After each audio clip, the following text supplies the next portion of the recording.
This is Where We Live. I'm Lucy Nalpathanchel.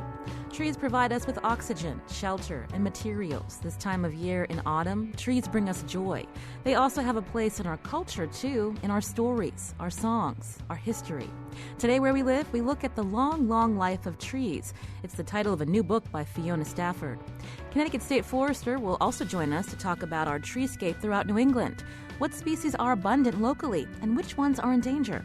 And later, WNPR's science reporter Patrick Scahill will be here, along with a researcher working for National Geographic. Kevin McLean will tell us what we can learn from rainforest canopies, a place rarely explored. You can join the conversation this hour, 860-275-7266. Email Where We Live at WNPR.org. You can find us on Facebook and Twitter at Where We Live. Joining me now by phone from the UK is Fiona Stafford. She's a professor of English at the University of Oxford. She hosted The Meaning of Trees on BBC Radio's 3's The Essay, and her new book, again, is called The Long, Long Life of Trees. Fiona, welcome to the show. Thank you very much for inviting me. In studio with me is Christopher Martin. He's Director of Forestry for the Connecticut Department of Energy and Environmental Protection. Thank you for coming in, Chris. Oh, pleasure to be here. Thank you. I'll start with Fiona. Besides being an author, you're a tree enthusiast. When did you first discover your passion for trees? I think I've always been quite keen on trees ever since I was a little girl and picked up conkers and helped build bonfires in the garden and that kind of thing. But it's an enthusiasm that's probably become more conscious as I've got older. I think when you're a child, you don't really necessarily distinguish that this is something peculiar. But since I've got older, I've realised just how important trees are. So it's a very long-standing interest. And why do trees fill us with wonder and awe? Well, I think you actually only need to go and have a look at one.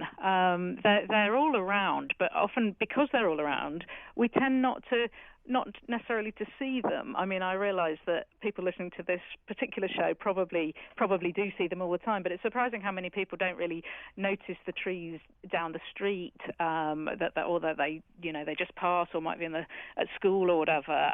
But as soon as you actually stand and look at a tree, it is just a phenomenal thing. Almost any species, they're just really, really beautiful objects. And we're conditioned to look at paintings and think, oh, this is beautiful, or look at a building and we're told, oh, this is beautiful. But actually trees are just remarkable structures, I think. And when you were saying that some people may go about their day and not really notice trees, is that becoming more common, or are we finding ourselves drawn back to trees in our communities? I think that's a really interesting question. I would have said, if you'd asked me that question 5 years ago, I'd have probably said I think people aren't really noticing trees very much. But actually, I think over the last couple of years, certainly in the UK, there's been a real growth in interest in trees, and especially if trees are kind of under threat, or there's a new development, a new highway that means a lot of trees are going to be cut down. People are more visibly concerned about this, I think, than they would have been a few years ago. I don't know whether that's the same in Connecticut. Oh, it definitely is. Well, again, our state forester is here, Chris Martin. First, tell us, as state forester, what do you do? Well, I'm the director of the Division of Forestry, so we manage about 170,000 acres of state agency property, forests, and we have a very robust urban forestry program. We reach out to private woodland owners, which own about 70% of Connecticut's forests. And also we have a actually very active fire protection program, where we have firemen that go out west to the large fires out west, and then also occasionally we do have fires in Connecticut. They suppress those. And what about trees for you? Is this something that you were drawn to as a boy? Oh yeah, I grew up watching Lassie after school, and was very active in Scouts.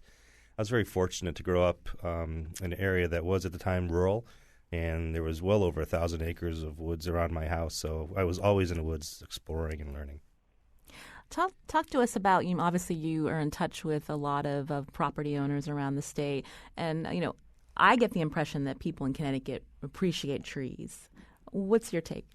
Oh, right on. Yes, we worked recently with Yale and did a pretty intensive study of woodland owners in Connecticut. And this is a study that is going on nationwide. And Connecticut's landowners really rise to the top as far as their knowledge of the benefit that their forests provide their community. They own them for wildlife and recreation. And oftentimes, surprisingly, they're concerned about who will own the woods after them. And some not so much wanting to pass them on to their children in fear of what may come of their woods. Meaning that the land will get subdivided and cleared? True. Yeah, the folks that own woodland in Connecticut are very passionate about their ownership, and they like to get out there and hands-on, kind of that roll-up-the-sleeve Yankee style. And they've invested blood, sweat, and tears in their property. And so passing it on to someone else who may not have that same passion and enjoyment is concerning for them. This is Where We Live. I'm Lucy Nalpathanchel. In studio with me is Chris Martin. He's the Connecticut State Forester. And on the phone with us is Fiona Stafford. She's an author and professor of English at the University of Oxford. And her book is called The Long, Long Life of Trees. Fiona, let's go through parts of your book. So when you open up the book, the chapters are divided by tree species. And I wanted to start with the mighty oak. What can you tell us about the oak? Well, the oak is one of these trees that's been really, really important in human culture for a very long time. It obviously continues to be so, but certainly in Western culture, it's always been revered. I mean, it was a tree that was important to the ancient Greeks. It was important in Norse mythology. In Britain, it's got special kind of royal associations which go right back. It's particularly associated with Charles II, who was the king who came back after we had a republic for 11 years. He came back and he made the oak tree his own because he had this very dramatic escape during the English Civil War. He was defeated at the Battle of Worcester, and he was fleeing from Cromwell's troops, and he hid in an oak tree, and this is how he made his escape. And so when he was invited back as to be the king, he made a great deal of this. And of course, as he made a great deal of this and had everybody waving oak leaves and acorns, he was drawing on these much older associations of the oak with strength and with divine power. So it's a very kind of important tree in Britain, but it's also a very important tree for lots of other nations as well. And I think this is one of the interesting things, that everybody tends to claim their local tree as their own kind of special property, and they don't realize that actually somebody in a different country is probably doing exactly the same with the same tree. So that was something I was interested in with the oak especially. I know we have a particular oak history here in Connecticut. I'll let our state forester talk about the charter oak. Oh, it's funny the parallels between the UK and America, but our most famous tree obviously is the charter oak, which is a white oak that was in Hartford. It fell about 160 years ago, but it was estimated to be over 1,000 years old when it did fall. There's reports that they had a funeral procession for the tree when it came down. And, of course, the Connecticut Charter was hidden in there during some opposing views of how self-governing Connecticut could be at the time. This is I think it was 1662, so a long time ago. Uh-huh. And our Native Americans utilized that tree. They timed their plantings to when the leaves came out. So it really had a really historical value, cultural value for Connecticut. When we look at our treescape in New England here in Connecticut, Chris, how common are oaks, and are they under threat by insects or other invasives? Well, Connecticut is kind of unique in its geographic location, where we are at the confluence of northern hardwoods and Appalachian hardwoods. And so we have some of the most diverse forests in the nation. Many folks don't realize that initially, but within Connecticut itself, there are 16 different native oaks. And the oaks are doing pretty well, actually, overall. There's no new invasive insects attacking them. They're a strong, sturdy tree, very resilient. There are other species in Connecticut that are under threat. And one in particular is ash. Emerald ash borer now is pretty much widespread. And in western Connecticut, we're actually seeing mortality from the insect. Let's talk about the ash tree. Fiona, that's also featured in your book. We know that the oak symbolizes strength, but what about the ash, and how has that been used through the centuries? Well, the ash is a very interesting kind of counterpart to the oak. Certainly in the British context, it's probably as much part of the culture as the oak, but generally less well recognised, though with the worry about ash dieback. Recently, people have become much more ash aware. But traditionally, it's been called the Venus of the woods. It's the tree of love, whereas the oak is this very kind of solid, sturdy tree, very hard wood, and often seen as a kind of manly tree.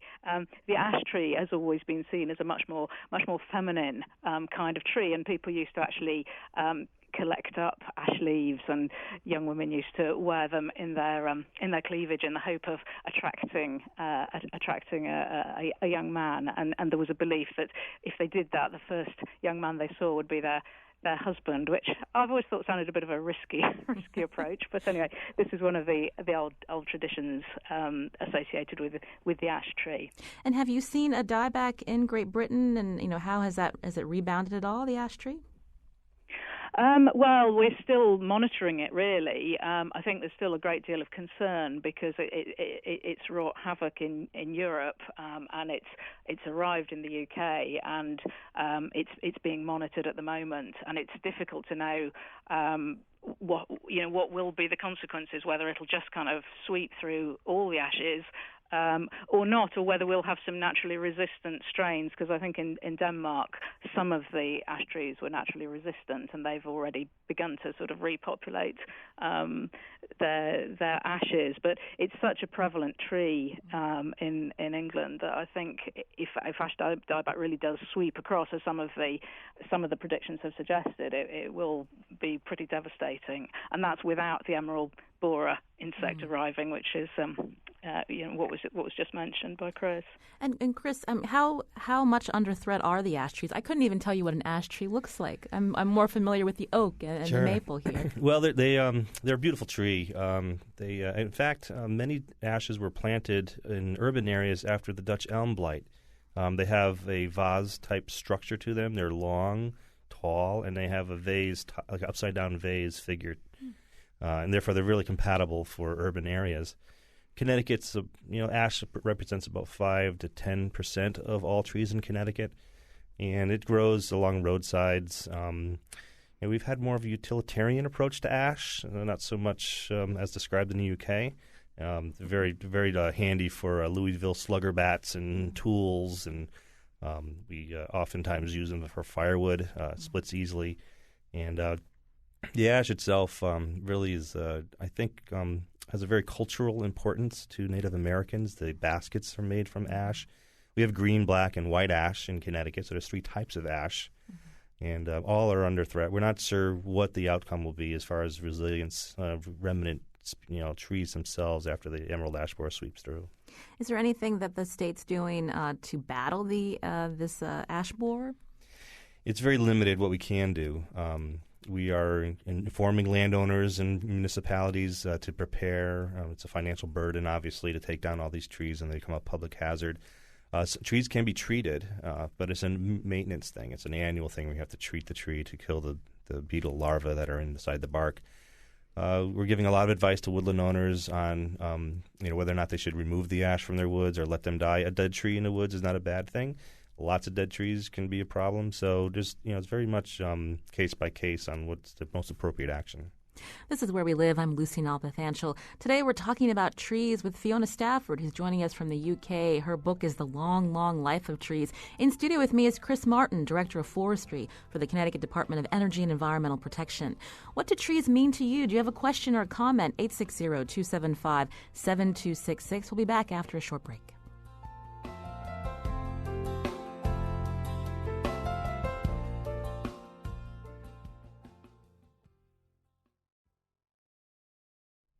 This is Where We Live. I'm Lucy Nalpathanchel. We like our trees in Connecticut, so much so that you'll remember when Connecticut Light and Power, now Eversource, started clear-cutting trees along our highways and roads and near power lines by our homes after damaging storms a few years back. There were plenty of residents who were not pleased. The state forester is in studio. I'm sure he remembers that time. Today we're talking trees with tree enthusiast Fiona Stafford. Her new book is The Long, Long Life of Trees. She joins us by phone from the UK. And as I mentioned, Chris Martin, Connecticut State Forester, to talk about our local treescape. You can join the conversation, 860-275-7266. Find us on Facebook and Twitter at Where We Live. We got a couple of tweets. A tweet from Brendan who writes, the engagement ring I had made for Joanna was from a piece of a sycamore that blew down during that October snowstorm several years ago. And a tweet from Nancy, if you're a tree hugger or just a great book lover, you have to read Lab Girl by Hope Jaren. I think that's how you pronounce her name. Fiona, I wanted to go back to you again. Your book, you break up the chapters by tree species. Let's talk about the horse chestnut. Okay. Tell us about it. The horse chestnut. Oh, well, another very beautiful tree. I mean, I'm sorry, it's quite boring for me to just say, oh, yeah, that's a beautiful tree. But the horse chestnut really is a fabulous tree. I think it's very distinctive. I think it is a tree that people recognize because of those lovely leaves. They're kind of like great big hands with the shape of them, and it has wonderful blossom, and then those amazing spiky seed nuts, and the horse chestnuts come bursting out of those. So it's a very kind of satisfying tree. But it was interesting hearing Chris talking about the ash and the practical uses of it. I mean, horse chestnut is a wood that is not traditionally as useful as ash or oak. So it's always had a slightly different kind of cultural character, certainly in the UK. It was very much imported in order to look nice, really. That's what it does. That's its meaning, if you like. And so it's a bit different from some of the other trees that people have always planted because they knew they were going to want to use the wood for all sorts of purposes.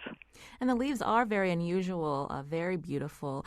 Chris, how common are these? I think I see them along streets occasionally in neighborhoods. Yeah, they are planted in urban areas. One of the benefits of the horse chestnut in urban areas is that it doesn't grow very large, and so they don't necessarily interfere quickly with overhead power lines, which is one of the big issues with trees. Obviously, horse chestnut in Connecticut is kind of a testament to resiliency.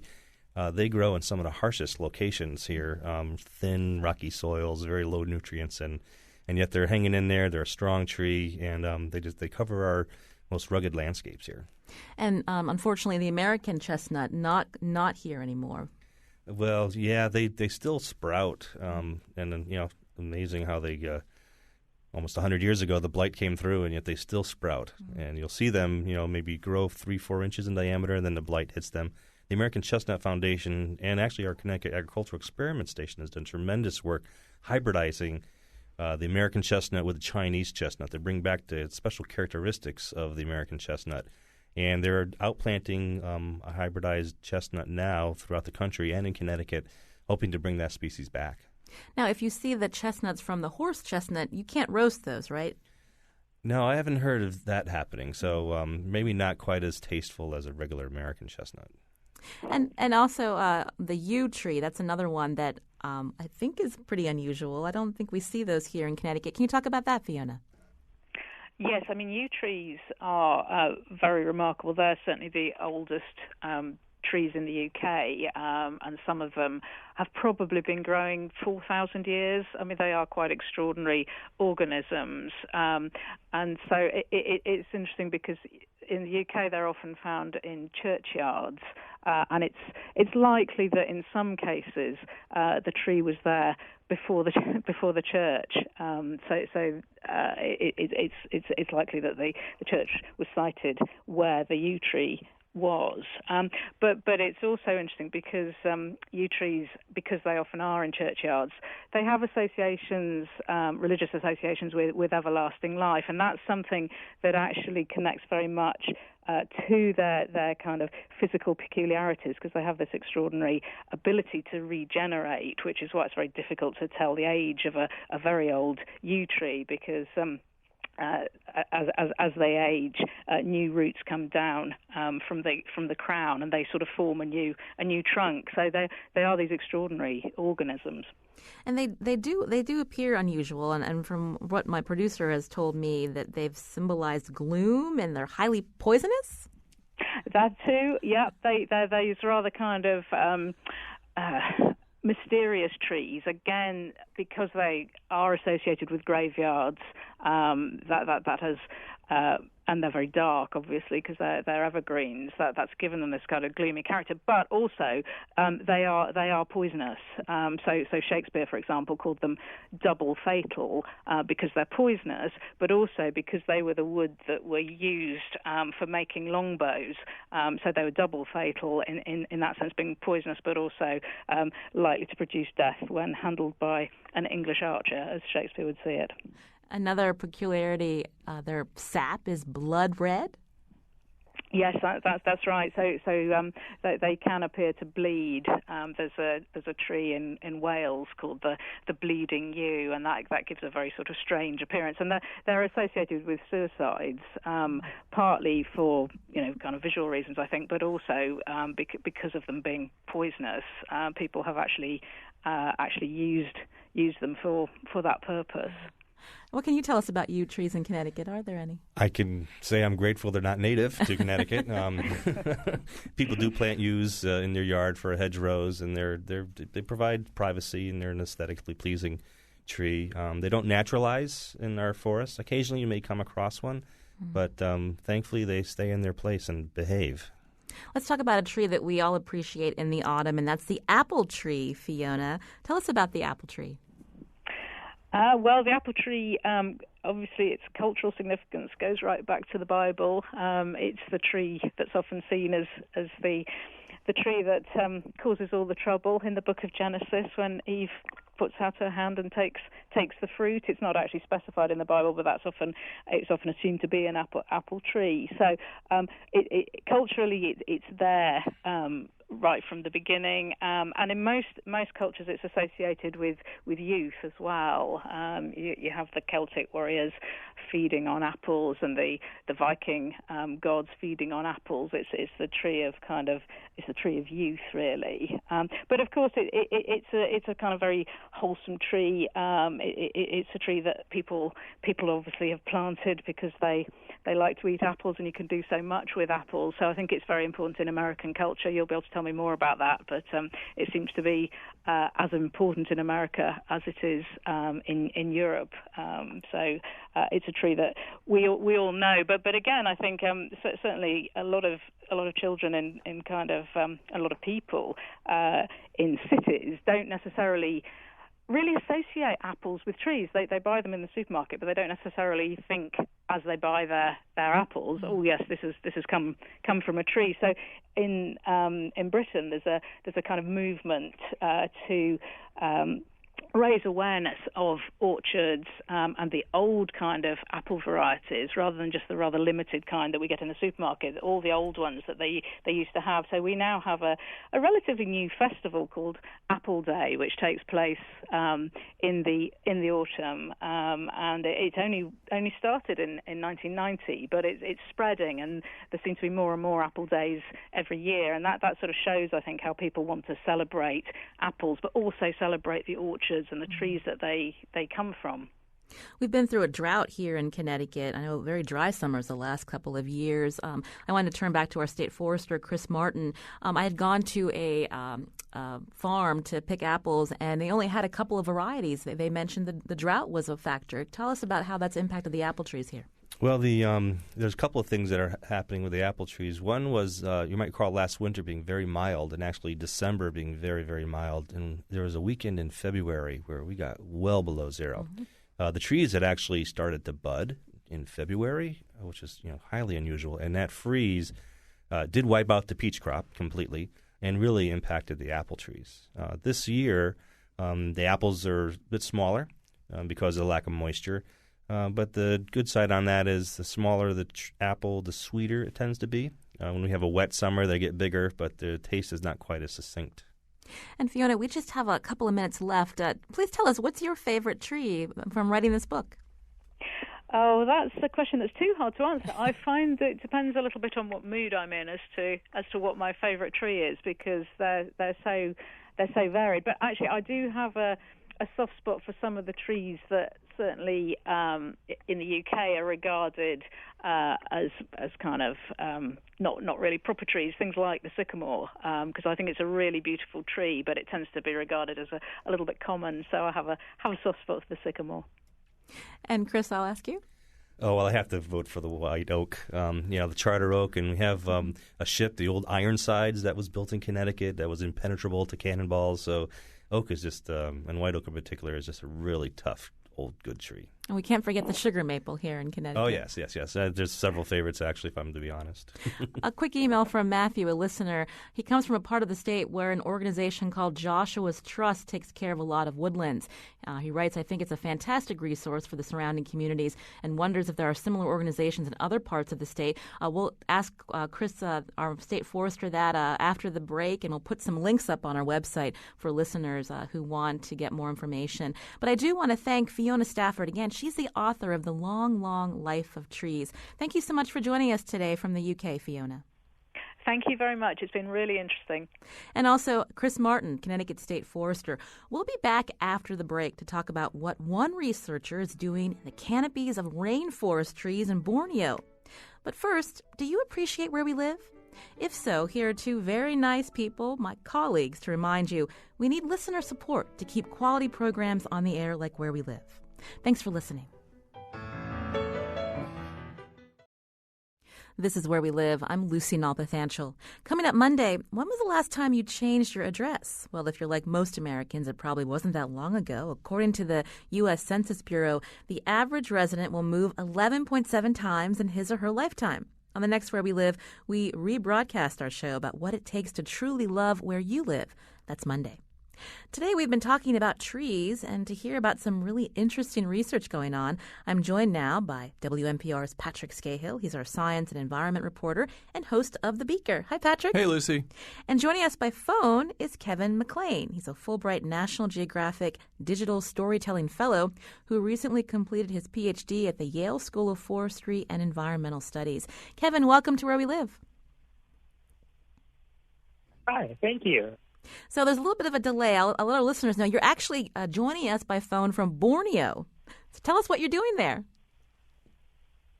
Yeah, that's right. I'm in the state of Sabah, which is one of the two states of Malaysia that's on the island of Borneo. Actually, I had to take a look at a map before I actually came here. There's three different countries on the island of Borneo. Brunei, Malaysia, and Indonesia. And I'm in the eastern part of Borneo doing research on wildlife that lives in the canopy of the rainforest here. I understand from talking with, again, Patrick Scahill, who is our science reporter, this kind of research is fairly rare up in the canopies of a rainforest tree? So what I'm doing is just some baseline surveys of the wildlife using these motion-sensitive cameras or camera traps. And camera traps are really a common tool used to study animals in forests all over the world. But not a lot of people are using them up in the trees, even though myself and a few other researchers have shown that they actually perform pretty well. And tell us about, so we were focusing on trees here in the UK, also in New England. But when we're talking about rainforest trees, what kind of trees are you climbing? So the trees the forests here in the lowlands of Borneo are called it's called a dipterocarp forest, and dipterocarp refers to the seeds of these trees. They have two wings on them, and these trees are really, really tall. Some of the tallest in the tropics. Actually, the tallest tropical tree in the world is right here in Borneo, almost 300 feet tall. So what you have are really, really tall trees, 200, almost 300 feet, that live in really, really wet and humid forests. So, Kevin, you mentioned some of these trees are really, really tall. I mean, 300 feet, that's a ways to go up. So describe a bit how you get up in the canopy and how you kind of lug all your gear up there? I mean, I would imagine you're sweating a lot and you have to carry like heavy cameras and all this other stuff. So how do you get it up there? Yeah, it is quite a haul to get myself up there. So basically, I use an 8-foot tall slingshot to shoot. Basically, it's sort of like a bean bag that's attached to a string. I shoot that string over with whatever branch I can reach, and then I tie that string to my rope, and I pull my rope up into the tree, and you basically create like a slip knot around the branch, and then I can climb up that rope. And if I need to get higher, then I throw that same bean bag up higher, and then I move myself from branch to branch all the way up into the crown of the tree. And actually, the cameras themselves are not that heavy, but it's certainly a lot of gear to get yourself up there.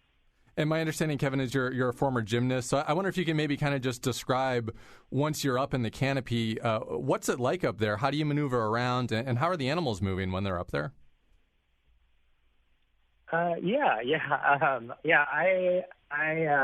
Actually, climbing straight up into the tree is pretty straightforward. The gear we use is similar to rock climbing gear.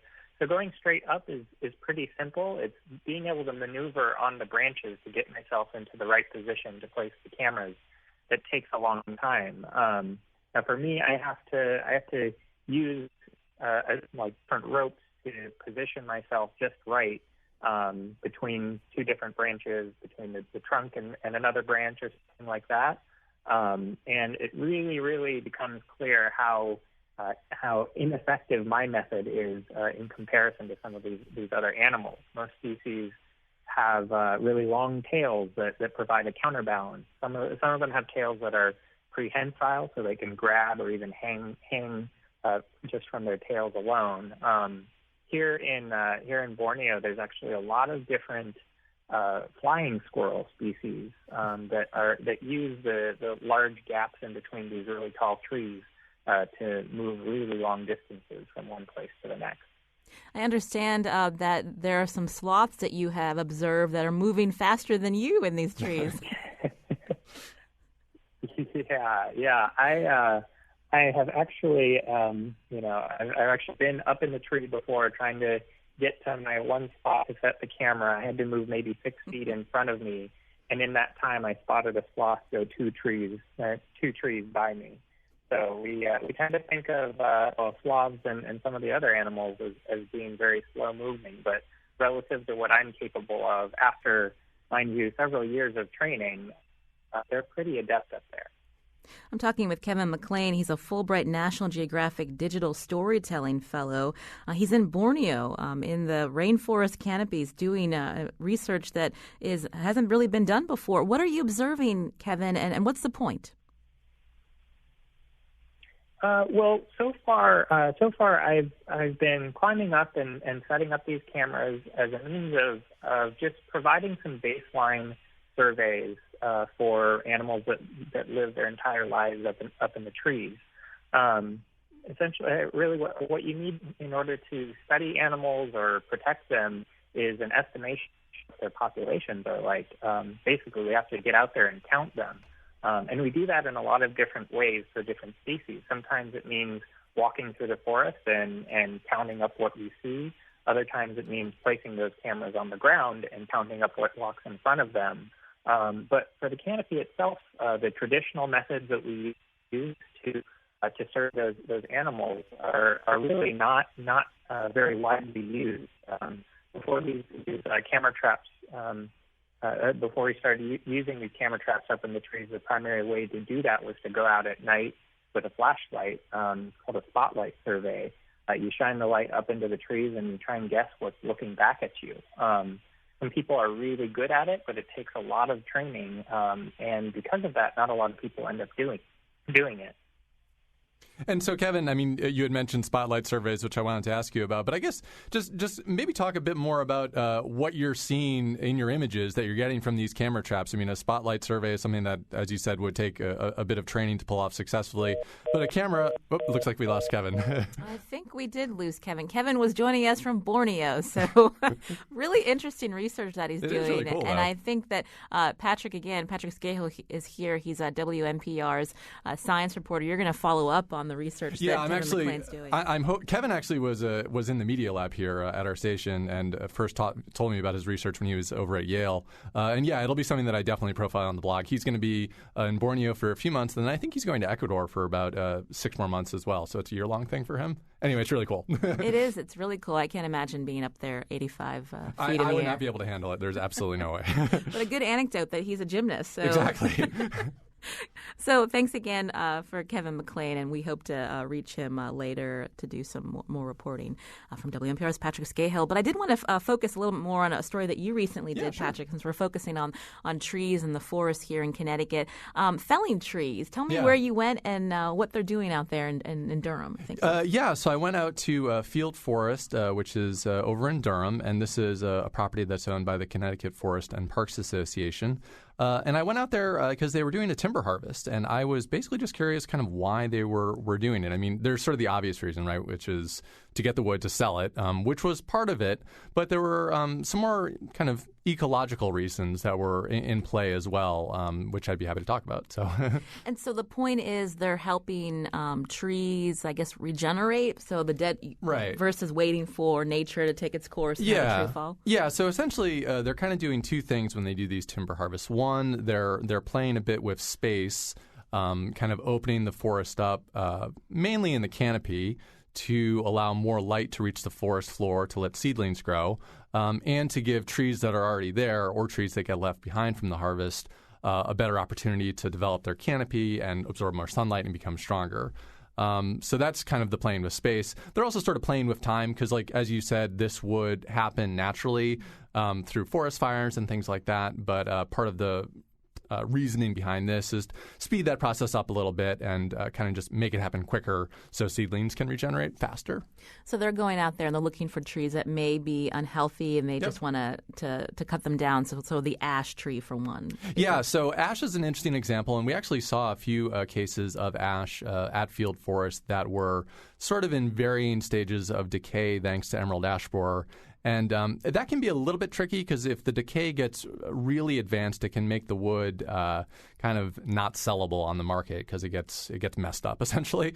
But if it's kind of not as far advanced, then you can still sell the wood because it doesn't actually damage the inside of the tree, which is where the wood comes from that they actually sell. So. When you were talking to the people working out there, do people get upset when they see these crews cutting down these trees and they may not understand, why? Yeah, they definitely do. Here in Connecticut, yeah. And this is something that, an argument that foresters are having to say over and over again is, hey, well, we're taking the long view here, and we are doing this to make the forest stronger to ensure that your trails look really nice in the future. So that's one part of it. The other part that's always a little bit tough to explain is once the harvest is done, obviously trees are gone, but slash and brush is left behind. So there's trees that are on the ground that are kind of just left there. And that's done to control things like water runoff and erosion, also to make it so that the machines that are out there doing the logging don't mess up the forest floor. So that stuff gets left behind, and some people don't really understand why that's there. But there's a reason for all of it, and trust me, tons of planning does go into these calculated timber harvests. And you can go to WNPR.org to hear and read more about Patrick's story. Also, a great video from WNPR's digital reporter, Ryan Karen King. That's at WNPR.org. Now, we've had a caller that's been on hold for a while. I just wanted to go quickly. Bill from New Haven, we just have a couple of minutes. I know you had a special thing that you want to do on our air here. Yep, that's me, Bill Fisher from New Haven. A friend of mine who's a second-year violin student at the Boston Conservatory. She introduced me to an oak tree up at the summit of East Rock Park in New Haven. And she wrote this song about trees in general, but that tree in particular. For each child that is born, hundreds of trees are all around. Please, tree, teach me how to be strong like you. Teach me how to put my roots deep in the ground. Thank you for being my friend. Thank you for being. That's it.